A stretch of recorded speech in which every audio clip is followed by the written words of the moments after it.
Hello there. Happy Tuesday. Welcome to the Internet Podcast, Season 2, Episode 74 now. Damn. Almost to 100. Almost. I think we'll reach 100 by, no, going to drafts. That's a lot of math. Yeah, we don't got time for that. Plus, last time we done math was like high school. I was grateful, actually. Or thankful, I should say, because after high school, I was told I didn't have to do math anymore for my major. And I was like, Oh, fan that's freaking nice. test. What I had about to do you? math. I had to do math to graduate. Yeah, not for my major, just to graduate. I had to do. I took the history of math, which was basically how ancient civilizations did math. Stupid. Fan, So wow, like, fan. so like the problem would be like 13 times 36, but like you couldn't solve it the way you knew how to solve it. You had to solve it the way like the Egyptians solved it. I'm like, this is not what I thought this was. I thought this was a history class.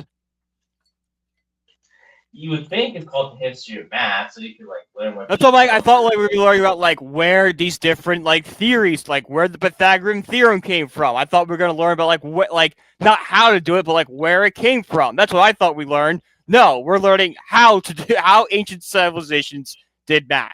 It sucked. I hated every second of it. Except for my one guy. I had one guy. Shout out Cody. That guy was awesome. That was the guy I sat next to. We did all our projects together. Great dude. you give the answer, didn't you? No, we both sucked at it, but we're like, hey, we're gonna suck together. So we're in this together, bud. Great guy. Shout out, man. Either succeed together or we fail together, and you got We both passed. We both passed. We got C's, but we passed. It's all that matters. whatever it takes. Whatever it takes. Whatever it takes, bro. Whatever it takes. As always, I'm Nathan Nguyen, joined by my guy Brian Pimenov. We have a lot to discuss. From more Giants news, draft news has been quite quite the theme. Well, we are about 3 weeks away, so Yeah. the big night. And we still don't know where the heck we're going, but we have another mock draft. I think we have an idea. I think we've narrowed it down to three options. I would say. Or we can trade down. Well, that was one of the three options. I had Carter, Hunter, and the trade. Were the three I had. I think those are the three possibilities at three. I don't really think there's, unless they do like a Mason Graham thing. I don't think there's anything going on.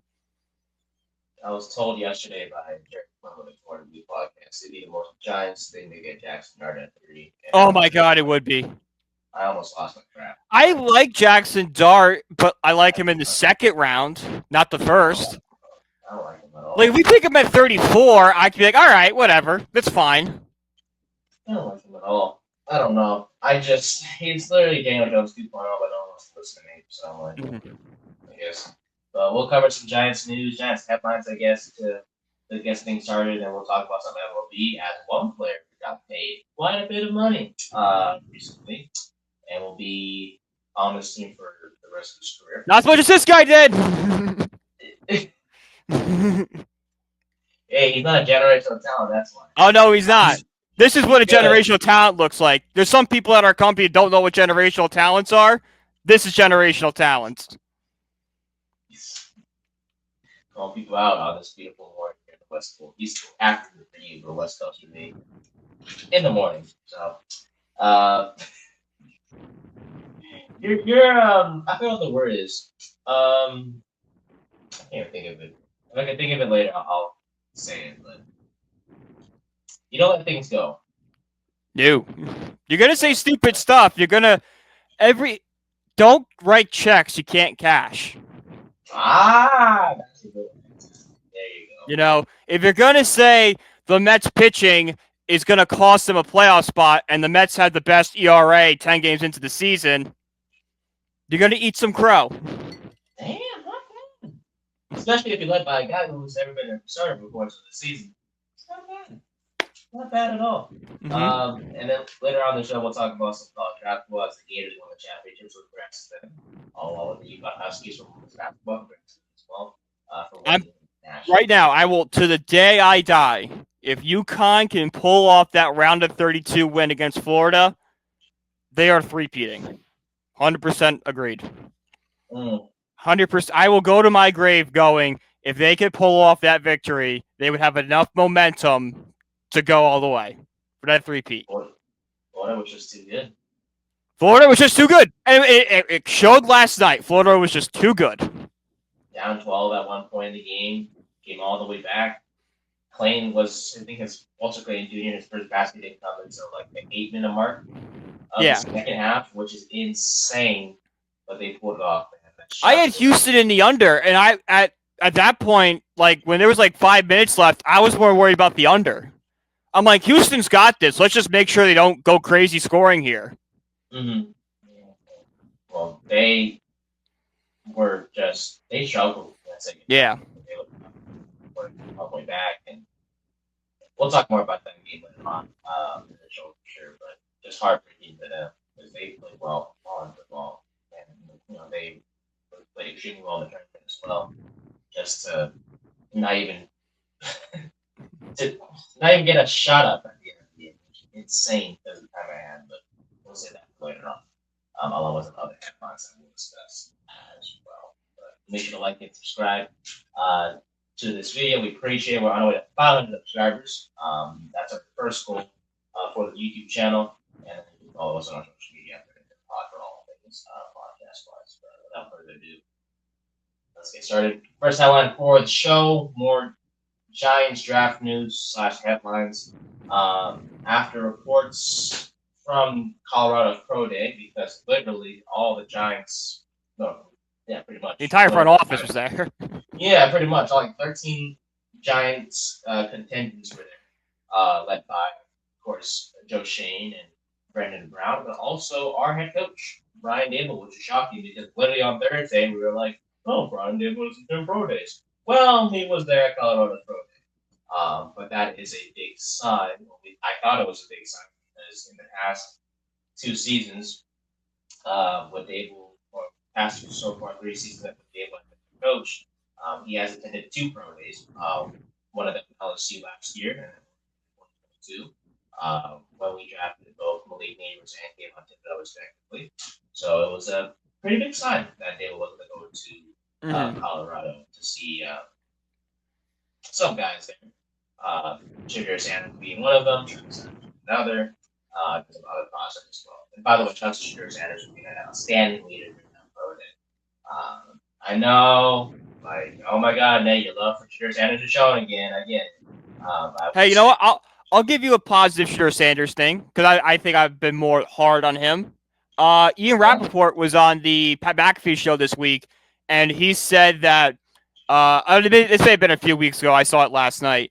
He got a random phone call, and it was Deion Sanders. So he was talking to him and goes, hey, what's Shadur's plan at the combine? He goes, oh, here, let you ask him. And Rappaport said Shadur was very professional, very explained step-by-step his process, and he was very impressed with what the young kid had to say.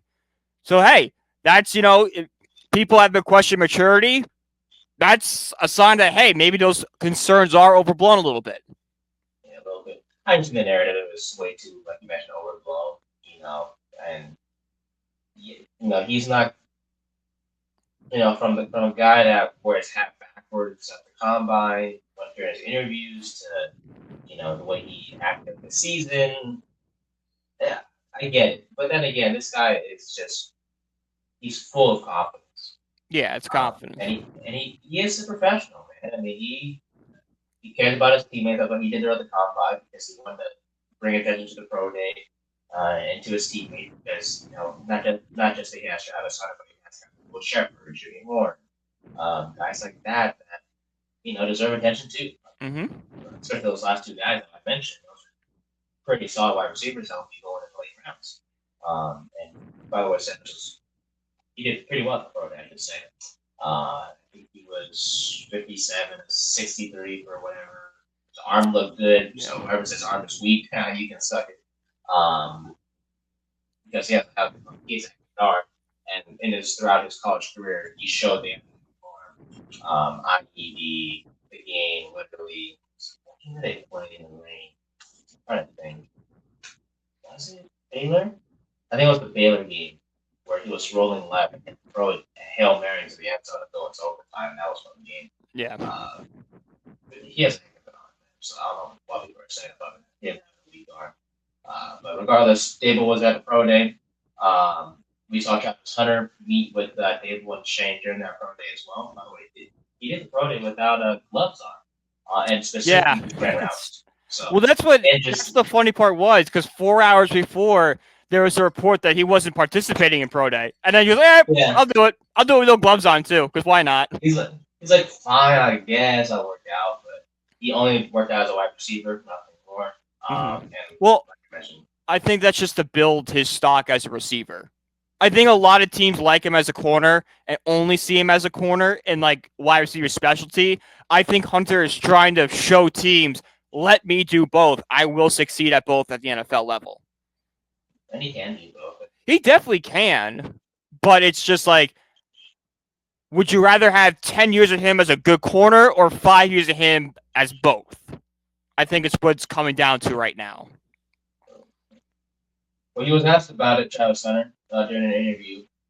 He was saying how we have 24 hours in a day, sleep for 8, that gives him 16 hours to work on being better at my craft and being able to play both. And I was like, that's a guy I don't mind having. So I thought we need that sort of work ethic in the Giants building.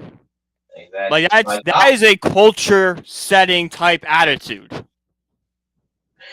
Yeah, I love that, honestly. And he'll make this team more exciting, I will say. Oh my god, 100% he will. He'll make them watchable. Even if like the Giants have a bad season next year, which I don't think they will, I think they'll be average. You'd be like, all right, I'm turning this game on because, hey, Travis Hunter might do something I've never seen before. It's kind of like watching Ohtani. He was on the Angels. It's like, I don't really want to watch the Angels, but hey, Ohtani's might just do something. Ohtani makes it watchable. Yeah. And more enjoyable to watch. And we're on the Dodgers now. Well, the Dodgers is impossible to watch the Dodgers now, except for last night, which apparently just couldn't beat the Nationals. What's the later? Nationals admin deserves a pay raise for what he did last night. He does, literally. You're good. I'm good. You know what I'm talking about. If you don't know, stick around to the end. And the Phillies, so cool. Took 10 in the weekend. So yeah, Dodgers not. My friend was a Dodgers fan. He was like, "Oh, we had injuries." I'm like, "Oh my god, you can let him." I mean, like, in his defense, we are 10 games into the season. We could all calm down a little bit. The Braves are 1-9. They're not going to be 1-9. The Braves are going to be good at some point. They're struggling mightily. Yeah. So I thought after the whole, Hunter meeting with Shane, all the things, I'm like, okay. So it looks like Hunter at 3. And then I found out Bill Corden had breakfast on Sunday with Brian Dable, and I'm like, oh, I see. So I'm having breakfast now with guys. Also, Carter is set to meet with the Giants at the facility on Thursday. So that's one of the top 30 visits that we have. And we have some familiarity with Carter, even before we met him, actually. Brian Dable's son was on the staff at Penn State in 23 and 24. And worked actually in the Penn State program before joining the Giants. When Carter was a young prospect. He was a freshman or sophomore when Dable's son was on the Penn State coaching staff. So we have some familiarity with Carter for sure. And it was interesting enough that we had practice with him. And apparently the Browns are the favorites now to get Travis Hunter too. However you want to believe that, that's up to you. But if that's the case, then it's either going to be Abdul or Junior Sanders at 3, with the former being the more likely pick at the 4. So, with those two headlines, I guess, standing out from everything else, my question to you is, so we know it's between Carter and Hunter.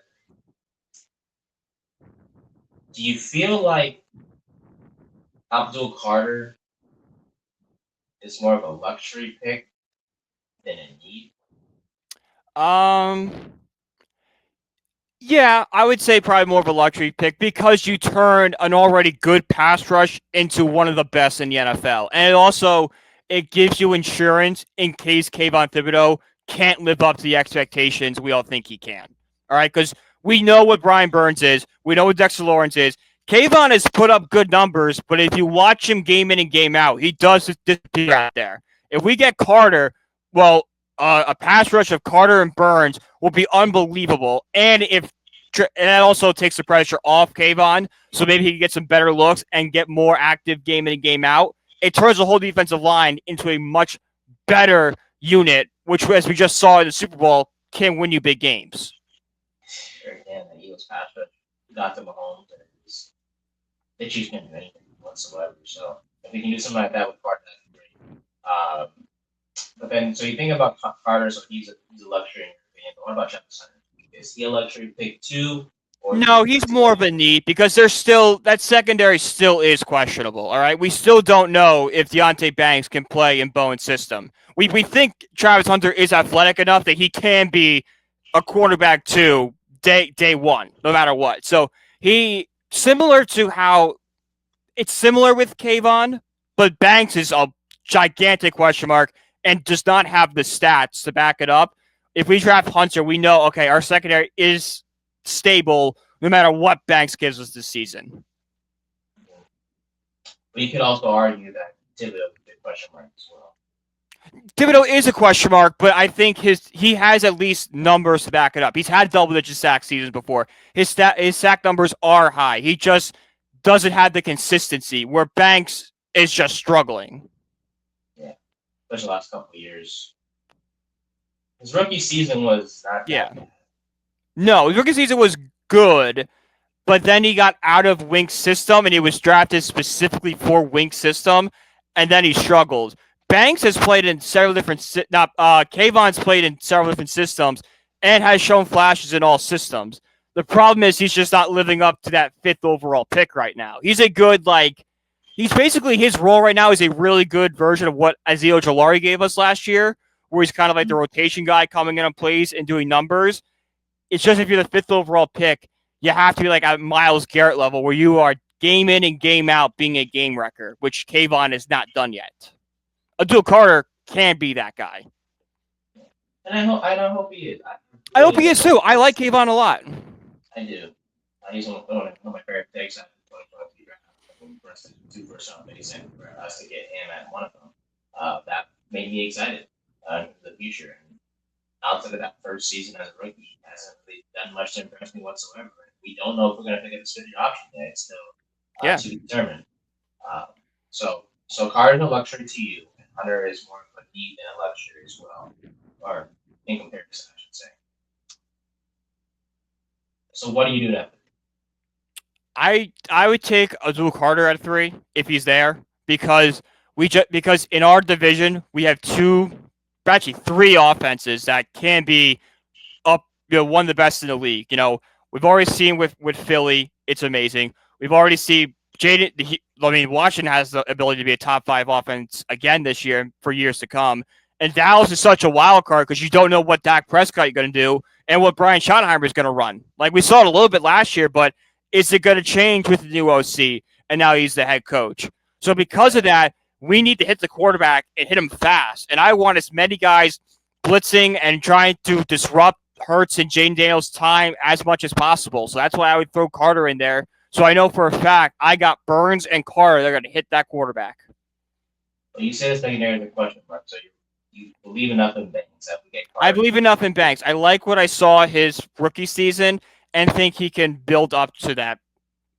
Build up in the offseason, learn Bowen's system. He's had a year in it. He can kind of, all right, this is what I did well with. This is what I struggled with. Work on what I struggled with and be a reliable quarterback number 2. Because he's no longer 1, all right? Adebo's 1. So we can kind of go through a learning process with him at 2 because we're not expecting him to guard the Justin Jeffersons or the Jamar Chases or the AJ Browns of the world. It's tough, man. And there's a report saying that it's going to be like the 2 that we're getting, where it's depending on what the Browns do at 2. So if Hunter's taking my Cleveland, we'll get Carter. If Carter's taking that 2, we'll get Hunter, or whatever the case may be. Mm-hmm. It's just for us, it's a preference of who we want to not be taken by Cleveland. I love Abdul, man. Like he's gonna be a game wrecker in this league, and we talked about it last week when we won 2 rules because we have a great defense line. And Carter, yeah, with the Burns, yeah, with the Thibodeau, like you mentioned, that wreaks havoc. And Travis Hunter, though, You're the Legion of Boom. yeah, potential. Debo, Hunter, Banks, Holland, moving in the back in the safety positions, like that's defense, man. I mean, it's young defense, but it's defense. It's young, but it's good. It's got potential, and it's tough. Like I still don't know who I would prefer because they both could work out so well. It's honestly for me, I could go either way, and I'd be really happy. Like I think I'm at that point right now where like I think I lean Carter, but like if Hunter's the pick and Carter's on the board, I think I still be ecstatic. Yeah. Which means my Shedeur Sanders dream is dead. I saw people on Twitter try to be like, no, the Giants are just blowing, smoke screens. Shedeur still a pick, all that stuff. Guys, they wouldn't have brought in Russell Wilson and Jameis Winston if Shedeur was the pick. Like that's my one thing. Why do you bring in both? Unless they want to be different and be like, well, let Shedeur sit out a year for real. I know, but like if you're drafting a guy at 3 when your jobs are on the line, you kind of want him to get into the game as soon as possible. If it's truly a smokescreen, it'll be very shocking. It would be shocking. I would be stunned if we got Shedeur. For sure. I'd be excited for sure, but I'd be quite the shock, and obviously we'll find out why at the same night, and we'll get that Shedeur press conference after the first round of the draft. But yeah, honestly, for me, if I had to choose one. It's tough. I can't even choose one because it's like they're both great options. Both of them will make the defense better. They really are. I would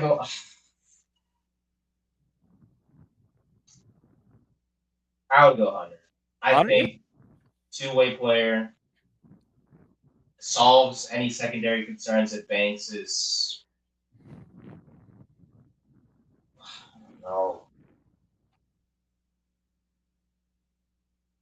Because we do have Drew Phillips. But he hasn't really played outside that much. He's more of a slot corner. You really want to move? He's already playing so well in the slot. You really want to move him out? But it's like, I really, really, really like the Burks and Carter pairing. Lawrence in the middle. Plus, I really don't know who Tibbs. Yeah, and you're telling me that Carter wouldn't help with the run defense, which has been a struggle for the past couple of years as well. Like even in 2022 when we made the playoffs, run defense was a major issue. Just think back to that Jacksonville game where they ran all over us. We have not been able to solve run defense for years. Years now. In the 2022 playoff run. Yeah. Against the run, that's something. Man, Hunter's ball hawk for real. Like he crashed with the receivers goes that corner, and I guarantee he'll win. And also needs to go to like rounds too. Stands out when it comes to Hunter. So actually, no, yeah, I was something Hunter actually. You put him at receiver, how about an offense? On defense, as a guy that can mirror receivers routes, with the deep on the other side, I will take it. So I'll go Travis Hunter, but it's very clear. Whoever's available at 3 between Carter and Hunter, no question about it. We'd love to have one of them. I thought it said Giants reveal remix uniforms. I was like, our Giants? No, the other Giants. I don't love them. They look like a weird like McDonald's spray paint, like something they would come out in the 90s. Yeah. City Connect uniforms. I'm gonna go ahead and say it, and you can criticize me all you want because I really just don't like it. I think they're very hit or miss. I think you can nail them like the Red Sox did, but I think you can miss like the Giants did. Yeah, Like the Red Sox are great. The Nationals, the Cherry Blossoms were awesome. I like the Mets ones. I like the purple with it. They're okay. They're not great, but I think they're fine. So it's like the Grimace theme was. Well, actually, we did it before Grimace. We came out before Grimace was. So, but where's the purple come from? I think that's like the 7 train. The 7 train's purple. But the circle on the 7 is purple. I was like, is the purple from Grimace? I'm like, we're doing this. No, it's the 7 line is the train that takes you from New York City to Citi Field, and like like how subway stations have like the circle with like the number on it. Mm-hmm. Ours is purple. That makes sense. Yeah. Where's the purple coming from? So now I understand that a little bit. Yeah, it makes sense now. Yeah. Yeah.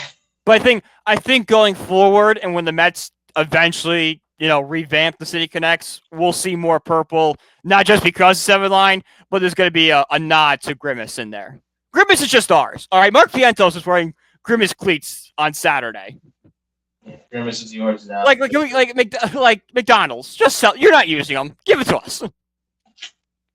We'll have Mr. Met, Mrs. Met, and their adopted son Grimace, all chilling out in Citi Field.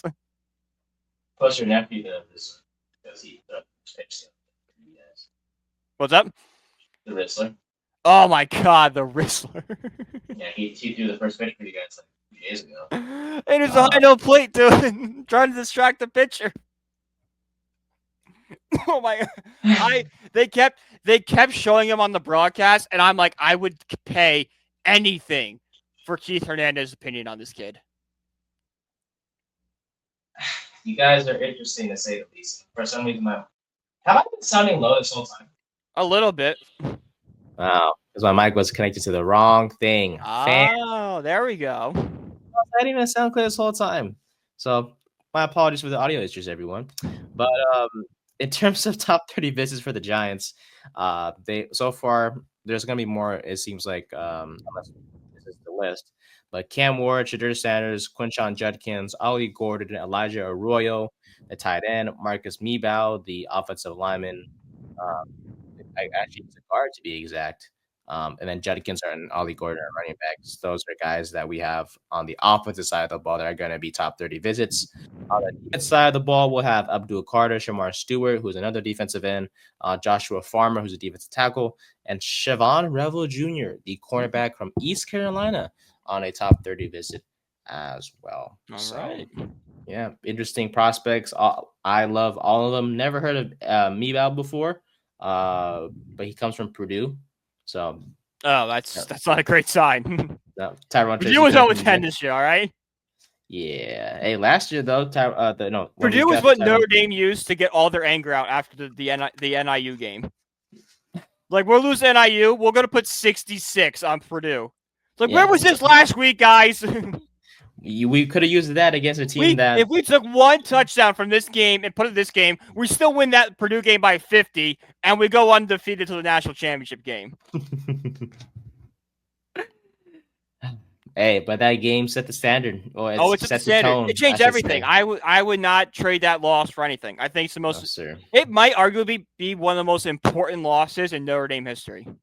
Woke you guys up, and you guys went all the way to the chip. Mm-hmm. That was a tough loss, but no one expected you guys to be in the chip in the first place, and you guys shocked the world, baby. Exactly. So that's all we can love to see. So with that top 30 visit, those notes in mind, and the other draft news in mind as well, it's time for our second Giants mock draft, the second of 3 that we'll be having for this off season. So without further ado, let's get started. So we made our own mock drafts like last time. We'll go round by round. No trades. I actually have 2 trades. Of course you did. I make trades. You like the trade guy. I literally was so boring. I just kept the pick. Maybe next mock draft we'll do some trades if I feel like it, or if the offer is good. Yeah, exactly. So I was just playing. I was thinking as Joe Shane. I'm like, okay, what are we doing here, guys? How are we going to play this? We got some value for this.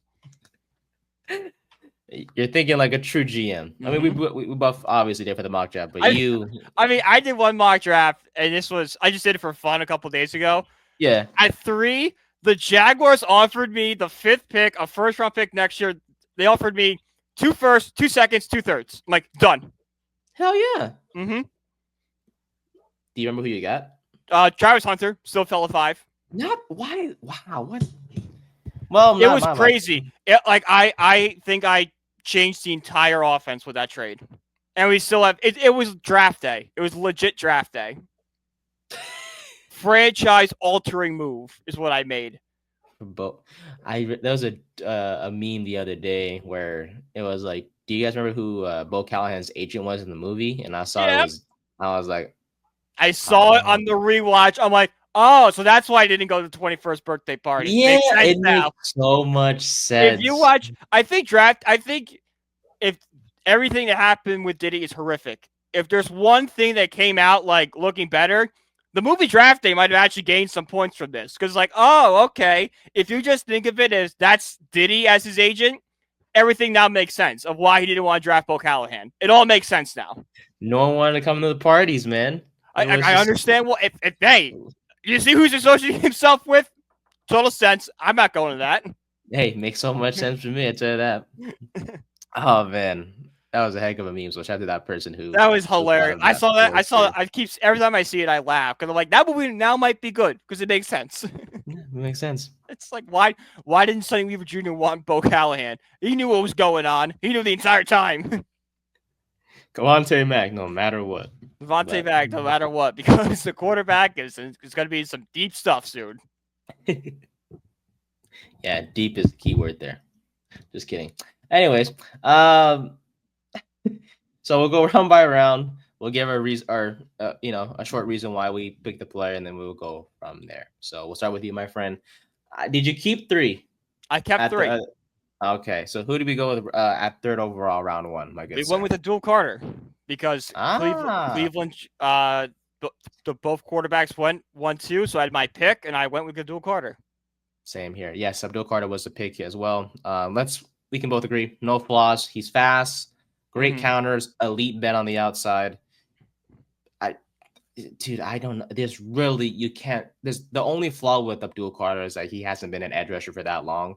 That is literally the only flaw that I found. He is the best pass rusher in this draft. You said it before. He's honestly, in terms of overall, how do I say this? In overall talent, he's the best one in this draft. And the fact that he dropped us at 3 is insane, but that's because the Titans need a quarterback, and Travis Hunter's a two-way player that Cleveland could use, which leaves us to get the best overall prospect in this draft in Abdul Carter. And we pair him up, as we mentioned earlier, with the Brian Burns and Kayvon Thibodeau and all the things. In the 2nd round, who did we have? I have Josh Simmons, the offensive tackle out of Ohio State. Put him at right tackle, give him a nice mix with Thomas and Simmons. Finally address the tackle situation. This was a very, we're going to address the trenches in this draft. So that's why I went with Ohio State's Josh Simmons. Okay, I like that. 2nd round, he was there, so I took him. Jalen Milroe, the quarterback from Alabama. If we can't get Shadir Sanders, at least make my dreams come true still and get yourself with Jalen Milroe. He's a developmental guy by all means. Every definition of the word. Yes, definitely. He is an athlete, though. He can throw the deep ball, but most importantly, he can scramble with his legs, and he can make plays with his legs like no other quarterback in this draft can. He's clutch. We saw that multiple times during his time at Bama, whether it was a game against Georgia or the game against LSU, where he terrorized them with his rushing ability. And look, that developmental part, can't even talk, is clear in terms of his throwing abilities. He needs refinement in his short and intermediate throws, I should say. But there's no question. You give him a year to develop, especially you put him on this team behind Winston and Wilson. And he's someone that definitely needs to sit out a year and just learn and practice. But man, he literally honestly has Lamar Jackson potential, but even better because Milroe throws a better deep ball than Jackson can. And as long as you work on those short and intermediate throws, I think that's a quarterback you want in your room. So plus Alabama, Brian Dable, not familiarity, but connections with Bama. Connections, similar offenses, yeah. There you go. So that's my pick at round 2. Round 3. Yes, round 3. Who do we have? I have Jonah Salvania, the offensive Damn. guard from Arizona. You know, really, Okay. I told you we're gonna address the trenches. We're Really addressing addressing them. the trenches. You know, I know we talked about moving Neal over. Greg Van Boten was resigned, but I want someone I know can play guard, and that's why I'm going to go with him. You pair up nicely next to JMS and Tunyon. I think the Giants finally solved the interior problem. I think going next season with those two on the right side, and then what we've already had established from left tackle to center, we're finally going to have the best offensive line we've had in years. Okay, I like that. I also addressed the offensive line with my one of my third round picks with Josh Conley Jr. from the University of Oregon, 6'4", 315, just 21 years old. He moves well, and he's someone that mirrors speed rushers well. Great leverage, knows how to take correct angles as well. That will give him the advantage against pass rushers. The only question is with him is power, but because there's other offensive linemen in this draft with that are more powerful than him. But this guy has a higher ceiling than any of them, has great fluidity, good athleticism as well. He was a left tackle with the Oregon Ducks, but I'm thinking you can move him to the right side and he'll be just fine. Mm-hmm. So he was my pick there, and I like it a lot with him, honestly. Just his ceiling it gives me hope that finally we can solve that right tackle position. Yeah. Obviously, a Jermaine Luminor, but we need Luminor's a Band-Aid. He's not a solution. Not a long-term solution, to say the least. You want to have an offensive line for years to come, and the Connolly solves that for sure. Plus, if he's not ready, you can just let him learn behind. Luminor is a lot like if you break your hand and you put ice on to get the swelling down. It's like, yeah, you are addressing the problem, but the ice is not going to fix what's wrong with the hand. The hand's broken. It needs a solution. Yes. And that's what he's just getting the swelling down. He's just allowing us to get through it without it being a turnstile. Luminor's short-term solution. Connor's a long-term guy for me. So that's what I went there with one of my third-round picks. Who did we go with the other third-round pick? Yes, third-round pick 99. Omar Norman Lott, the defensive tackle from Tennessee. Hey, wow. I'm telling you, trenches, man. Trenches. Big dudes. But big hey, we have Dexter Lawrence. Lawrence played better when he had Leonard Williams behind him. All right. I'm not saying Lawrence play decreased, but I think he plays better when he knows he has a reliable guy that's either playing alongside him at like left end, if we're going to run the 3-4 still, or behind him at a defensive tackle spot. I think you go with him. He's going to help with the run game. That is what we're going to need. He also takes a little pressure off Lawrence too as well. Okay. I like it. With my other third round pick, I honestly, this draft for me, if I could describe it, it's obviously Shedeur Sanders is my dream, but this is this draft I have is my overall dream draft. Yeah. Because I feel like I saw the defensive side of the ball with Carter, but also offensively, we had some not just needs at offensive line, but also some firepower. And that's true here with my other third round pick. Harold Fannin Jr. fell to me at 95 overall. The tight end from Bowling Green, 6'4", 230, 20 years old, by the way. So young prospect. He's a big play guy. He literally is. He is a productive, big play guy. 117 catches last year, 1,500 yards over 1,500 yards, I should say, and 10 touchdowns for Bowling Green. Athletic, great straight line speed, literally a vertical threat. You pair him up with Theo Johnson at tight end, and you have literally overall on the offensive side of the ball, 4, 5 weapons for whoever's playing quarterback to throw to. It's insane. And he's someone that reminds me of a Travis Kelce. He knows how to find the soft spots on that defense. Right? No, I love this guy too. I picked him in a few mock drafts I did for fun. This kid's going to be great. And if we can get him, I love it. Oh, man, we'd be insane on offense. The only thing with him is he's undersized, which could lead to inconsistencies as a blocker. Yeah. He may struggle against bigger physical guys. Guy like Manhurts or somebody that can go in on those blocking plays. Yes, exactly. And Fannon's he's just an offensive weapon, and the more weapons we have, the better. That they get the attention of Malik Neighbors and whatnot. So if we can get ourselves our own Travis Kelce with Fannin Jr., I will take it. Sir, indeed. All right. We head now to pick numero 105. So Who do we take here, good sir? I got Dylan Sampson, the running back from Tennessee. A little like undersized. He's got to bulk up a little bit, but a 1-2 punch of Tracy and Sampson, I think, can do wonders in this league. I think the Giants, especially having Russell Wilson, are really trying to go a Steelers method where they're going to have an elite defense, a strong running game, and good weapons in a guy like Malik Neighbors and Wandale. Having a 1-2 punch of Tracy and Sampson gives you that good running game you're looking for. I like that. All right. At 105, I went with Joshua Farmer, the defensive tackle from Florida State, who the Giants will be having on the top 30 visits. So it all works out for me here. 6'3", 318. Great balance of power and agility. A good lateral movement, I should say. Change of direction. Has some juice as a pass rusher for sure, along with his ability to be a good run defender. He can be inconsistent at times, though. He does have some technical issues from like inconsistent pat level, for example. He's still learning how to use his hands effectively. But he has upside. 9 sacks in the past 2 years, so that shows his ability to be a good pass rusher. He does need to improve his technique, but the thing about him is he just needs the right defensive line coach. And we do have one of the best in the league in Andre Patterson, who has turned around, that defensive line room, I should say. And if you're playing behind Dexter Lawrence, you don't think that's going to help you a little bit? Exactly. So I like that pick, and he's someone the Giants will be having on the visit. So, they'll have some familiarity with him by the time the start of the draft comes around. So he's a guy that I want later on in the draft. We had to pick number 154 now. Who are we going with this, sir? We have a trade at 154. The Miami Dolphins called us, and they offered us pick 155, pick 253, and a 6th-round pick next year. Okay. To move back one spot, I get a 6th next year and a 7th. Yeah, okay, I'll do that. So I moved back to 155, and I drafted Danny Sutzman, the linebacker from Oklahoma. Okay, I heard of him. Yes, so the future is a little uncertain with guys like McFadden, and we don't know what Okereke going to do.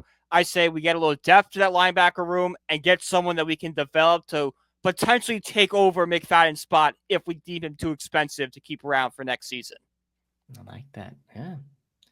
Yeah, we talked about it last week, right? I think we had Carson Schwarzenegger, the guy from UCLA, we went to his private workout.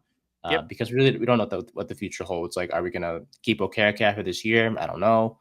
Because I think this upcoming season is the last year we owe him guaranteed money. You mentioned McFadden, right? And then the future behind those two, we don't know. Darius Mwasu. I like Mwasu, but I don't think he could be a starter. I think he's a great role player, can play some good special teams, but I don't want him as my linebacker one. No, sir. Unless he can show me he can develop into a starter. And then you have Deontay Johnson, the other guy, but he's specifically special teams. So yeah, the future is uncertain there. So I don't blame you for making that pick. Yep. With my pick at 154, no trades for me whatsoever. Just a reminder. I went with Luke Kandra, the offensive guard from Cincinnati, 6'4", 315.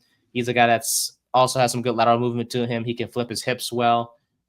He finishes through the whistle, so he's a hard-working player. He's a brick wall, especially in pass protection. Only 1 sack allowed in 24 games during his college career. Great hands. He won't stop until the whistle blows. He will look for work. So if he has no one in front of him to block, he will literally find someone to just knock to the ground. So he has that dog mentality, to say the least.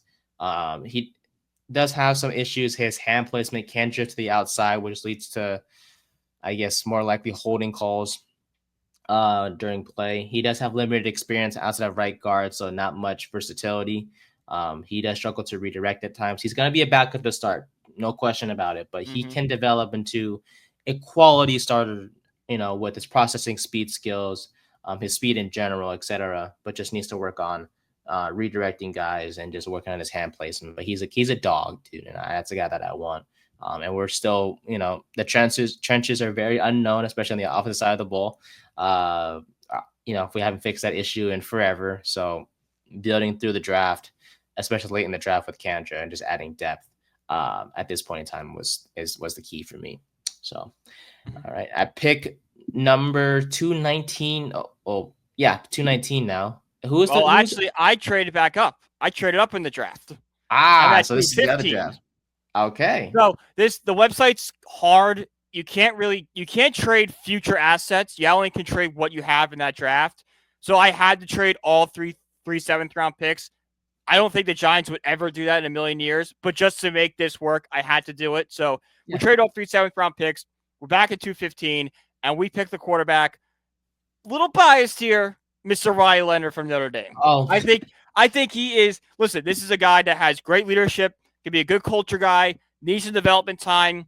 If you can just learn to throw the football, and what better guy to have you teach you how to throw a football than Jameis Winston? He's a guy that can be a solid backup in this league. He's still a guy that can be developmental, but he's not someone that will prevent you from going out next year and getting your franchise quarterback. No doubt about it. I don't blame you. I don't blame you at all. At 215, he's sitting right there. I'm like, I really like this guy. He's got the perfect attitude. He's athletic. He can be a really good backup. If it's one downside is throwing the ball, and Jameis Winston is got one of the best arms in the league, hey, why not try it out? Why not? Why not throw him in that quarterback room with Russell Wilson and Jameis Winston? He's a poor man's Jalen Milroe. Yeah, I would go with that. Yeah, that works. I like that. Okay. And why not? We need if we're gonna get a quarterback and we don't get one in the first round, we might as well get a developmental guy. And Leonard's he's someone like that. Plus, as we're recording this on April 8th, April 9th, he's gonna be on the Gruden's quarterback. He is. So excited to watch that for sure. And did you watch Howard's yet? Because I didn't watch. I saw it. I haven't watched it yet. I have not, but they were talking about Josh Allen and how those two are similar, and I'm like, right. Yeah. I mean, the best tweet of all time was Dave Portnoy tweeting out, because it's Dave Portnoy's a big Michigan fan. He's the Ohio State quarterback. He goes, Gruden's making me love Will Howard. I hate it. I'm like, that's hilarious. Perfect. Like, if that's the case, you gotta check this out. Yes, so that's a topic we'll discuss on Thursday for sure, with Howard and then Leonard as well. But with my other pick at 205, I went with Willie Lampkin, the offensive guard from the UNC. He's a small offensive guard, actually, 5'11", 270. So he's quite small. But he's a guy that dominated the Senior Bowl in terms of his one-on-one matchups. He's a versatile guy, can play left guard, right guard, and center, playing 26, 21, and 14 snaps at those positions respectively. And also he has durability based off the amount of games he played. Has good leverage, has an explosive first step, good hand placement as well. Has a wrestling background, which helps in his case as an offensive lineman. Good spatial awareness that stands out about him as well. His frame, his length, and his mass are literally the main concerns with him. Because you don't really succeed as a 5'11" offensive lineman at 270. But we're not saying he's Jason Kelce, but Jason Kelce was a guy who was undersized, and people really didn't have a bright future plan for him. Yet he became one of the more dominant centers in the NFL of all time, a future Hall of Famer to say the least. Yeah. Not saying Lampkin's going to be Kelce, but you can be undersized and still be a good offensive lineman with your speed and your skills and your athleticism, I should say, and your technical prowess. And Lampkin has those traits that Kelce has. It's just we need to see it on the field first. But I believe in him. You can you can put him as a backup for now, have him develop, and it's a 6th-round pick. You're not gonna lose your job over him being a failure as a 6th-round pick offensive lineman. So I'm gonna take a chance with him at that pick. So, all right, last pick of the draft. Who did we have, good sir? Well, I had to trade it for the trade up. So it's all you. That's right. Okay. That's right. You traded away all your 7th-round picks. I had to trade all 7 to make it work. There's no realistic universe that happens, but hey, whatever. Yeah, it's our own mock draft. We can dream, or it doesn't have to be all realistic per se. Yeah. But with my last pick, I went with Donovan Edwards, the running back from Michigan. Ooh, good pick. Yeah, I liked it because he has burst, athletic acceleration, has good in pass protection, has great hands as well. He doesn't have elite long speed. He does struggle with consistency. He is a dual threat guy, but he is not a starter. He doesn't have the wiggle. He doesn't have creativity. His production after 2022 dipped because in 2022 he had 140 carries, almost 1,000 yards and 7 touchdowns. But after that, sophomore season 497 yards. Last year had 589 yards and 4 touchdowns.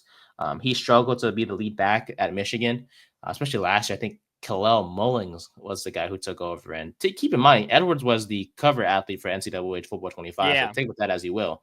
And you're telling me that guy couldn't be the lead back at Michigan? Something's up. But yeah, he did have the only cover athlete that worked was Travis Hunter. Travis Hunter. Yeah, because Quinn Ewers is not that good either. Not good either. Yeah, no. No, sir. But yeah, I mean, look, I like Edwards, but he is not going to be lead back for us. Like, he's going to be a community guy with Tracy. I could be wrong, and he could, and great if he does. That's a late round steal to say the least. But I just, based off film, based off scouting reports, he just doesn't have the lead back ability. So he's a big emphasis on that, on the developmental prospect to say the least. So, but yeah, I like him. I do, but like, just I don't see him as anything more than just a But hey, this was a guy that was one of the best that was considered to be one of the best players in college football. Maybe they can get their hands on him and turn him back into that, because the talent was there at some point. They just need to live up to it. I would love to be wrong. I'd love to be wrong. No question about it. I'd rather be wrong and happy than right and miserable. Damn right. That's all I say. So that's our mock draft. Second of 3 that we have planned out in terms of the Giants, and then we will have our own mock draft. Actually, a full round 1 mock draft next week. Our boys from the ATL show will be joining us actually on next Tuesday, so it's gonna be fun things there. So, all right, on to baseball, fun stuff, because the baseball season, we are 10 plus games in. 10 to 12 games in, depending on what you've played. Please slow down, baseball. Please. Yeah, seriously. Jesus. Oh, I will be going to Dodger Stadium in June. There we go. Yes, first baseball game outside of the A's. Is it your first time going to Dodger Stadium? Yes, it is. Very excited. Yes. Okay, good. What makes a Dodger dog different? I'm sorry. It's big. Yes. Love me some, I'm not going to say it. Never mind. This is going to keep it appropriate. It's a 10-inch long hot dog. Size matters. That's all I'll say. Anyway, in certain things, size matters. Yeah, dang right. Dang right. Some baseball news before we get to our own teams. Vladdy Guerrero Jr., a 14-year, $500 million. This is a Dodger dog. Okay, perfect. Let's take a look here. Holy cow. That is a big one. I love me some hot dogs too, dude. I will be definitely getting one. Oh, hot dog at a ballpark. You can't go to a baseball game and not get a hot dog. There's something different. There's something different about ballpark. It's different. Unless you're the A's. Their hot dogs are the A's. Dude, the hot dogs at the Coliseum were nope, they were not it. The SF hot dogs, though, they were solid. The SF Giants hot dogs were solid. But I'm sure the Dodger dog will definitely take the number 1 spot once I have one of those. So excited for that. But yeah, Vladimir Guerrero Jr., he's gonna be a Blue Jay for life. $500 million, no deferrals. In terms of that contract. So yeah, both sides agree to this deal. Yeah, thoughts on that. I don't know. I'm shocked. I was shocked by it. Really, it's the Blue Jays. I don't know. Mm-hmm. No, this is, and I wrote for this for Call to the Pen. This move was fueled by them not getting Ohtani, Sasaki, and Soto. They all were runner-ups in those 3, and it was looking like it was going to be the same thing happened to Vladimir Guerrero Jr. if you let him get to the open market. So you kind of had to overpay for him to make sure he was staying in Toronto for life.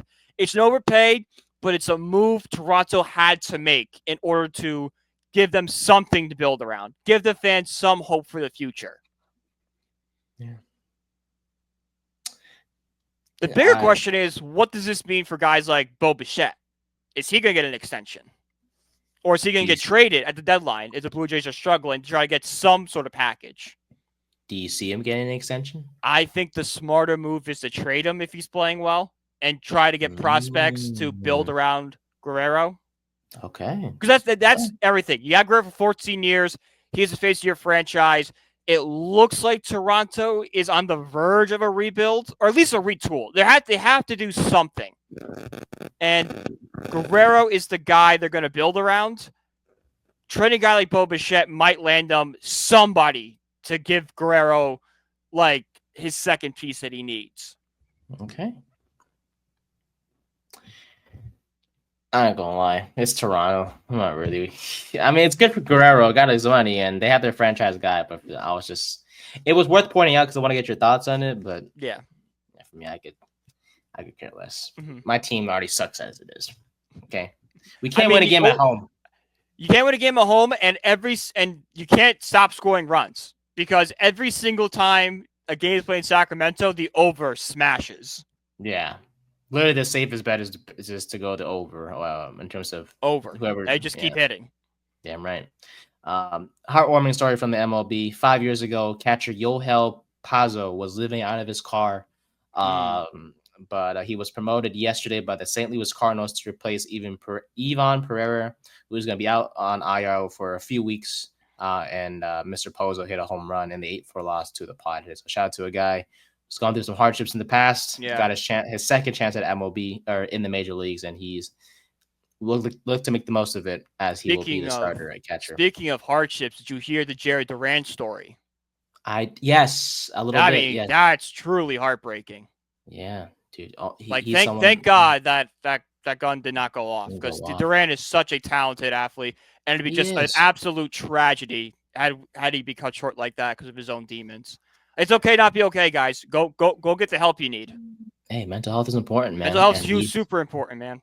Yeah, he's an example for sure. And in the documentary, he was talking about how like he questioned himself. He was like, "Do I want to be here or do I not want to be here?" Yeah, and it's like it was tough to hear for sure. Oh, it's super tough. But hey, these are the stories we have to hear because someone might be going through the same thing and think they're all alone. No, you're not alone. Everyone goes through it. Look at this Major League Baseball player on top of the world. You would think he is happier than anything, and even he's not happy. It's okay. Yeah. What you're feeling is okay. Just go get the help, and you will feel better. Definitely, 100%. So, yeah, it was tough to hear. Yeah, no, it is. It's tough to hear, but hey, we have to hear that stuff sometimes. Exactly, because mental health is a touchy subject for a lot of people, and not a lot of people want to go get the help or decide to. And there's plenty of options available, whether it's therapy, friends, family, depend on them. Yeah, plenty talk of to anyone. Talk to someone. It will help, to say the least. So, props to him, a hell of a player, and glad he's still on this earth. Oh, me too. Absolutely, so glad. Great baseball player to watch. 100%. And then Francisco Lindor reaching 1,500 hits. 1,500 hits last night on a bunt. I believe it was a bunt single he reached it on. Could he reach 3,000? He went 3 for 3 last night. He looked great. Okay, I like that. Could he hit 3,000 one day, you think? Oh, definitely. I think he could. All right. Love to hear it. He's got what? So he signed an extension back in 2021. So he's going to be free agent like 2038. I want to say. No, that's not right at all. Hang on. Doors contract. I think 2031. I'm sorry. There you go. 2031. He'll be a free agent at the end of the 2031 season. All right. So he's got 6 years to get another 1,500 hits. I think we'll get close. You'll get close. All right. I'll get my team out of the way. The A's are now 4-7 on the year. We took 2 out of 3 from Colorado this past weekend, but we lost 5-4 to the Padres again. Not good. Yeah, we can't win a game at home, I guess. Severino, though, he's a dog, man. Isn't he? He's great. Yeah, some idiot thought he was going to get less than 18.5 pitching outs. Nice job, Nate. Stupid. But yeah, he went 7 innings, allowed 8 hits, 5 runs, 3 strikeouts. He's been good for us. I will say he's an ace in terms of how you want to define an ace. But on your team, he's an ace. Like on a struggling team, he's an ace. A playoff team, he's probably a 2, maybe a 3. A 2-3, yeah. But hey, he's our ace, and we'll take it. Hey, Tyler Soto, our first baseman, went 2 for 3 yesterday. That guy's red hot. Man, 2 dingers yesterday. He is now tied for the home run lead with Aaron Judge. So good things there. Is he batting like 358? He is batting at over the 300 mark, yes. Yeah, from what I remember. So he's been impressive. How old is he again? Is he young? 20. He's young. I think he is I think he's 20. I'm gonna guess 24. All right, that's a piece. Yeah, 23. 23, even better. When was he? Okay. What's his birthday? 2001. Yeah, what day? Oh, one day. Yeah. November 24th. Damn it, he's younger than me. Look at it. Look at month. people having success that are younger than us. Tears. I tell you. The A's gonna have 18 home runs on the year, third best in the league. Yet we're 4-7 because we suck at home. That's all I got. That's all you got? What do you got, my friend? All right, well, it's a lot happier over here in Queens. The Mets are on a 5-game winning streak right now. They aren't even playing their best baseball yet. They can't even runners in scoring position. They're batting 164, I believe, at runners in scoring position. Vientos has been struggling a lot this year. Looked good last night. Had some good at bats. Got robbed of a hit by a great play by the left fielder of the Marlins. I forgot who was playing left field. Made a great diving catch in the 5th inning. Soto has not been hitting the way we've expected so far, but has a 10-game on-base streak. So even when he's in his slump, he's still producing for us. And Francisco Lindor is starting to break out. He has a leadoff hit in every game at home this season. Normally with Lindor, we always joke the season doesn't start for him till May. Well, he had a rough couple games in Houston and Miami, but since coming home, he's starting to get hot. And if Lindor can go a whole season of hot, we might get the Mets might get their first MVP winner in franchise history. But the main story of the Mets is their pitching. Something that was questioned coming into the season. It has been lights out. A 1.91 ERA, first in the MLB. A 1.15 whip, 8th in the MLB. 84 strikeouts, which is 13th in the MLB. 201 opponent batting average, tied for 5th. And they've only given up 4 home runs. That leads the league. The pitching stat, the rotation in 10 games has allowed 17 earned runs in 89 innings of work. That's a 1.72 ERA. That's the second best mark in franchise history, only behind the 1968 team, which had a 1.67. And then, so, all these questions. Oh, the bullpen, the rotation, they're going to sell. No. The rotation has been amazing, and all that goes to the pitching lab. Clay Holmes has been up and down, but David Peterson's looked great. Weird situation on Sunday. I don't know if you saw. So Peterson had nausea and blurred vision and was left in the game for a couple batters. He said, so it looked, when he was throwing, it looked like he tweaked something in his back, and we were all panicking, geez, we can't have another starter go down. We're already down Montas and Minaya. We can't lose Peterson when he's, pitching his best ball this year. He said he caught the ball back from the catcher. His stomach turned. His eyes went blurry, and he had to just cough to not throw up.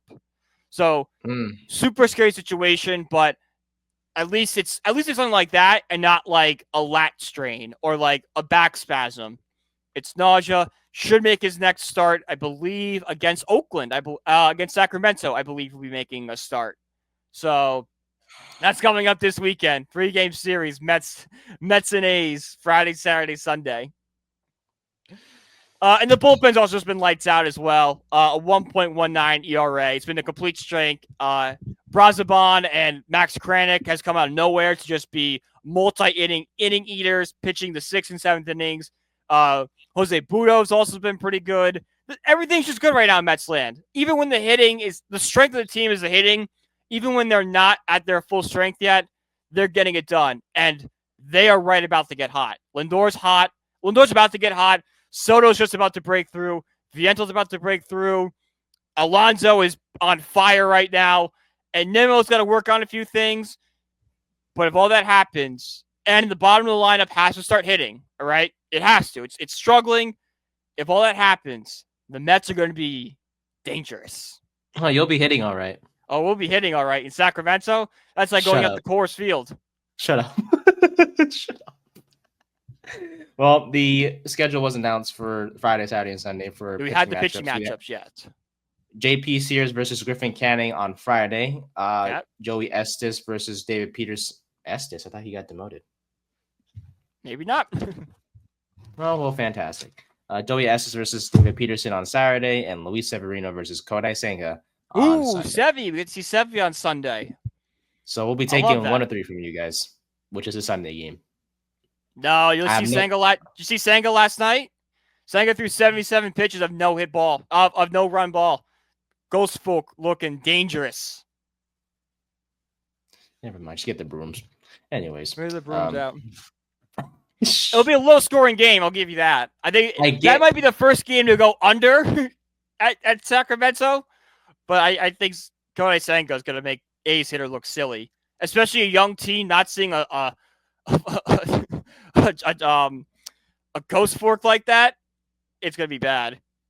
Friendly wager. I bet we'll take 1 game from you guys. That's just 1. Okay. All right. Cool. We'll do that. I have no hope that we take 2, but it could be wrong. I'm pretty sure I'm not. Baseball's a funny game. It sure is. No, I don't have any hope. I'm sorry. Joey Estes and who's the other one? JP Sears. Sears is fine. I don't really like him either. Honestly, he's not. He was our best pitcher last year with like a 4-something ERA. That's not saying much.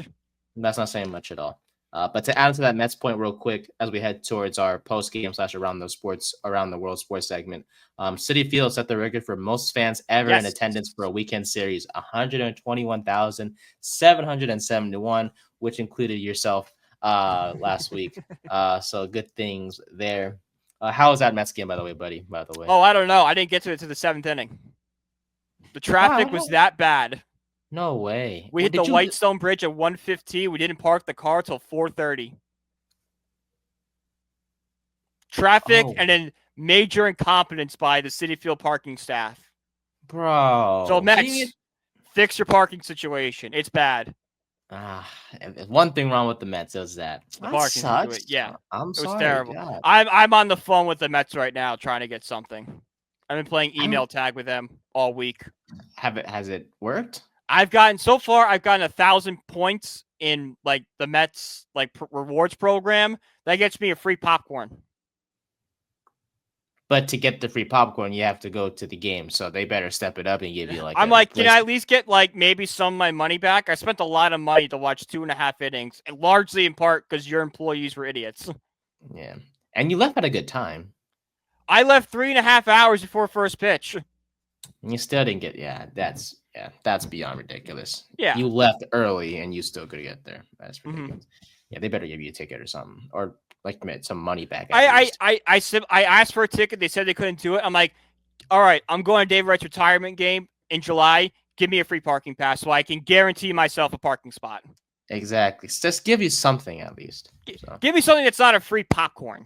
Yeah. Spend over $300 on tickets. Like the Giants. Free refills. It's the free refills. So free medium sodas or whatever we gave out. So free medium sodas. Cheap owners. Oh, not cheap. Yeah, we are kind of cheap. I ain't gonna lie. So all our money is for the Giants. So that's where we made our money from. Yeah. All right. Around the sports world / post game segment. Still don't have a good name for it yet, but we'll figure it out eventually. Let's do it. Carolina Panthers signed Colin Granger as a tight end. 6'9", 225. He plays center in college at Ohio University, Western Carolina, and Coastal Carolina. Interesting. And you wonder why it's a weird headline to mention. He played center. Yeah, he played center in basketball. Oh, he didn't play center in football? No football experience whatsoever. Wait, this guy's played any football experience? Nope. Like high school? Oh, wow. Breaking news. The Denver Nuggets fired Michael Malone. Interesting. Wait, aren't they like second in the West? What's with these NBA teams, these good NBA teams, firing their head coaches? With the Grizzlies a couple weeks ago, and now we have this? What's going on? They are fourth in the West. Still, they're in a playoff spot. Wow.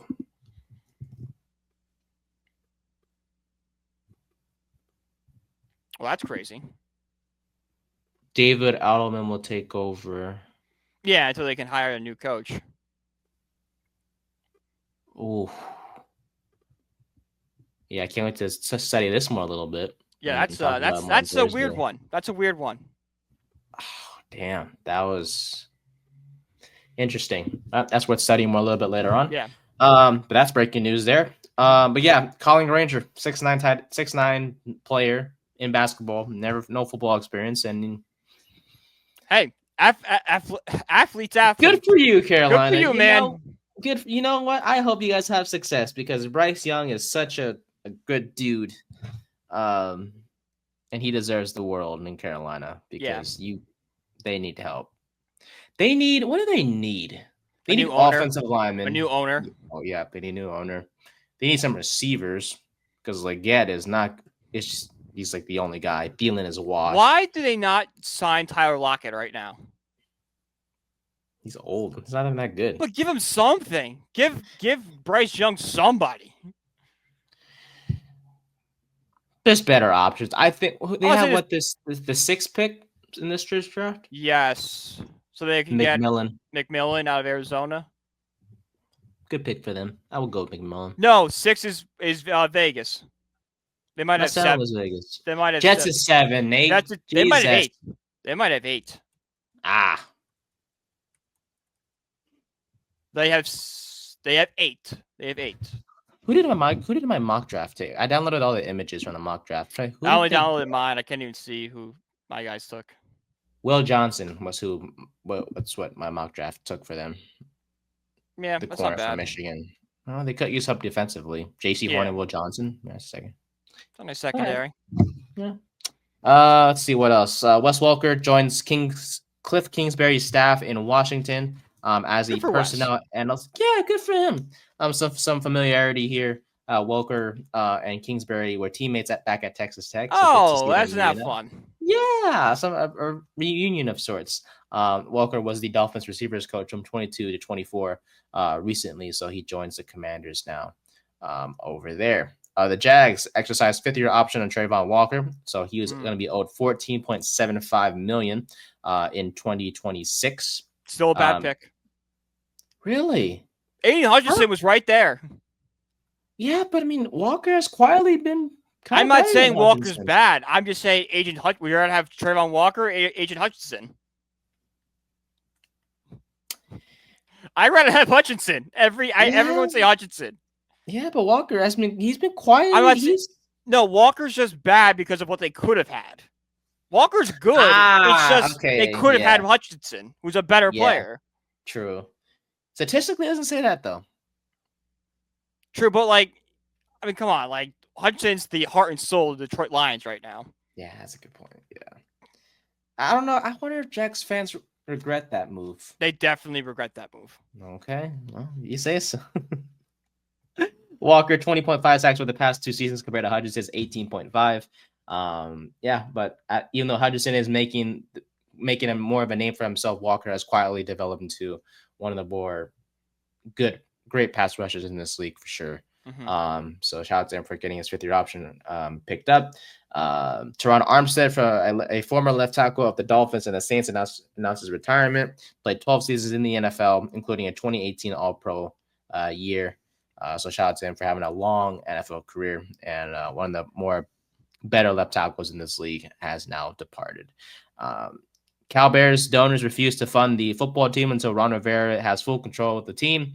Similar to how Andrew Luck is with the Stanford Cardinal, Cal donors are like, nope, you better give Rivera the full control of the team. Otherwise, we're not going to fund your program. So screw you. Nice shot, Berkeley. We're doing great in California. Can't wait to get blown up by Bill Belichick in North Carolina next year. And then in college basketball, UConn defeats South Carolina 82-59, led by Fudd, Beckers, and Sarah Strong, a talented freshman. I learned today, Paige Beckers was on Kids Baking Championship, a Food Network show. A Food Network, kids baking show back in the day. Yeah. What is this? Huh. Uh-huh. Did not know that. I saw the video on TikTok. Because I remember my mom and sisters loved that show. She's a talented. She's talented. Person. Not only can she play basketball, she can also make some pretty good cookies. Damn right, she can bake for you. But shout out to UConn, man. Guys. Full package, and she's a star, and she's gonna be the first overall pick in this upcoming draft, WNBA draft, no question about it. UConn 38-3, to finish up the season. South Carolina, great season for them as well. But as I mentioned multiple times, did not have the offensive firepower to even win the championship or have a chance at all. And UConn exposed that by just allowing just 59 points to the Gamecocks. So on the men's side, though, Florida beat Houston 65-63. Walter Clayton won most outstanding player of the Final Four. Thoughts on this, my friend? Because Houston had a lead, then they blew it. They couldn't get a shot off with 17 seconds left. If there's one thing we'll remember for this March Madness is leads being blown, because we had this lead, we had the UConn lead against Florida, we had the Duke fiasco. I mean, the fact that Duke lost that game, I mean, I was stunned. I left. I got home from work. I watched the game, and with 30 seconds left, I'm like, all right, this game's over. I'm going to take a shower. I walked out, and Houston won the game. I'm like, there was 30 seconds left, and they were shooting free throws. It's like, what happened? Like, how did they blow it? Like, I was gone for 5 minutes. Look, you could have had a better last play. They 100% could have. Yeah, it was. I think they had a play in mind, but Florida blew it up, and the fact that they had no backup plan, like, you're only down by 2. Go for the tie. You don't need the 3. Send the game to overtime. Quickly, Ovechkin breaking the score record. Yes. What was your reaction to it as a non-hockey fan? Equivalent of LeBron passing the scoring record. I think it's bigger. I think it is. This is a record we never thought would be broken. Yeah, it's tougher, to say the least. It's much tougher, yes. Yeah. So shout out to Ovi for sure. And I think he did it in less games. No, the same amount of games. Same amount of games against the Islanders. And the fact that he did it with the shot he made famous, chef's kiss. Because the game before, they were up and they had an empty net, and the coach wanted to put Ovi in. And Ovi goes, no, I'm not scoring my, monumental goal on an empty net. I'm doing it against the goalie. I'm sitting on this bench. Shout out to Ovi on that one. Could have taken an easy road and didn't do it.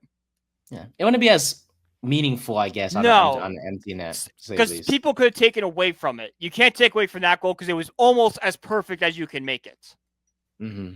So, props. Shout out to quick shout out to Mark Gacom. The guy scored 2 goals in that game, and no one will ever remember it. I actually know Gacom. He's a player on the team I work for. Got called up in the middle of the season. Great dude. I made a conversation with him, and I just laughed when I saw he scored 2 goals. I'm like, of course, the one he finally breaks out, and it's in the Ovechkin game. The one game he does, show what he can do, doesn't even matter. It's in the Ovi game.